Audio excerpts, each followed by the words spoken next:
Bonjour, bienvenue à tous. Quel plaisir de vous revoir depuis presque 2 ans pour certains d'entre vous. Journée des métiers 2021, c'est la première fois depuis 2 ans que nous nous retrouvons tous ensemble, à peu près 220 personnes. En fait, cette journée a commencé hier soir par un dîner au musée des Arts Forains. Nous étions à peu près 160 convives.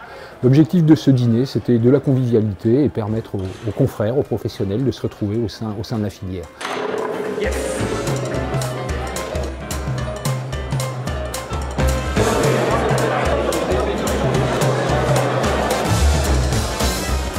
Beau succès donc hier soir. Ce matin, nous avons repris avec de la macroéconomie. Emmanuel Le Chypre, éditorialiste, économiste, est venu nous faire la photographie de ce que pourrait être la situation dans les mois qui viennent. L'impact sur le territoire de cette crise sanitaire.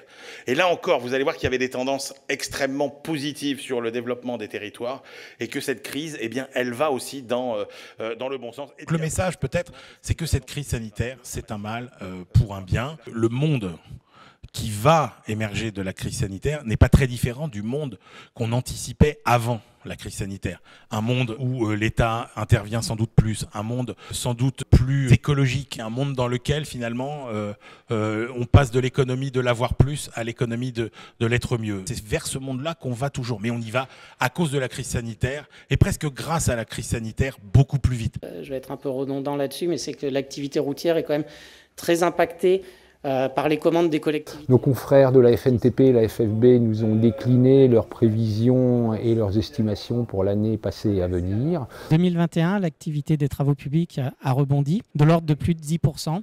Pour 2022, on reste très optimiste. On devrait être en croissance d'environ 1,5% sur les volumes avec une activité qui, on l'espère, sera tirée par nos principaux clients, les collectivités locales qui vont rentrer normalement dans une phase beaucoup plus dynamique de leurs investissements. Quand on regarde aujourd'hui l'ensemble des travaux sur 3 trimestres, donc depuis le début de l'année, on est à moins 3,4%. En 2021, l'activité du bâtiment n'aura encore pas retrouvé son niveau d'avant-crise, toujours à moins 5% en volume par rapport à 2019. Alors côté emploi, là tout va très bien, puisque 60 000 emplois auront été créés dans le secteur du bâtiment en 2021 par rapport à 2020, malgré le fait que les difficultés de recrutement sont de plus en plus prégnantes dans le secteur.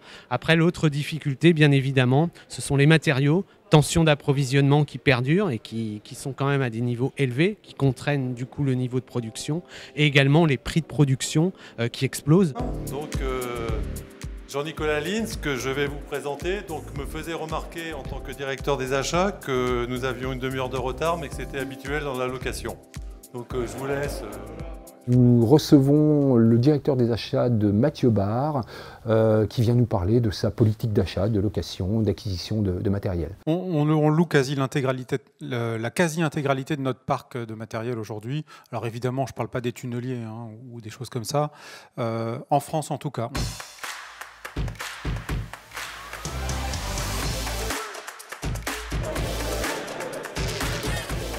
Un déjeuner convivial va scinder la journée en deux et dans l'après-midi, nous repartirons sur des thèmes beaucoup plus liés à la digitalisation. Nous allons parler de cybercriminalité. Ça n'est pas qu'un effet mode, notre secteur est fortement impacté depuis maintenant 6 mois par cette problématique. C'est comme si vous demandez à votre prestataire informatique de faire un développement d'un site web. Il va vous dire, bah non, moi mon métier c'est de vous installer une ligne internet, etc. Je ne sais pas développer un site web. Et ben la sécurité c'est pareil, c'est un métier bien à part. Ce qui est important aujourd'hui à retenir de cette présentation sur la cybercriminalité, c'est que la sécurité informatique, c'est l'affaire de chacun. C'est-à-dire qu'il faut que tout le monde y mette du sien. C'est la responsabilité de chaque collaborateur, de tous les chefs d'entreprise, de toutes les personnes qui travaillent au sein d'une entreprise pour sécuriser, faire attention à ses gestes au quotidien. Et c'est vrai dans le monde professionnel et dans le monde personnel également. Vous êtes tous des entreprises de services. Il n'y a pas d'exception. Toute entreprise, aujourd'hui, est une entreprise de service.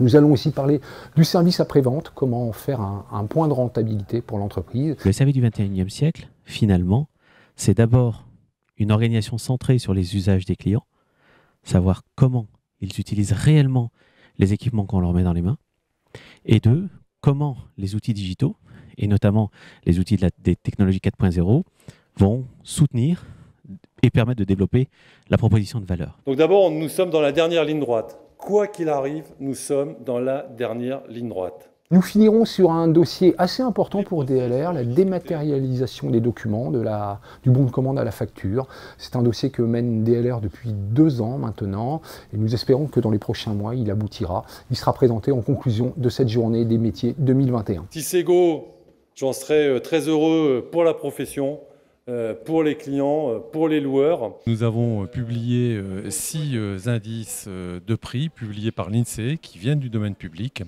et qui montrent l'évolution des indices à la hausse, absolument tous à la hausse, du bâtiment, de la construction, du ciment, de la métallurgie, de la voiture. Et nous avons donc terminé par celui de la location, c'était le 7e, qui est en complète dégradation et ce depuis 2005.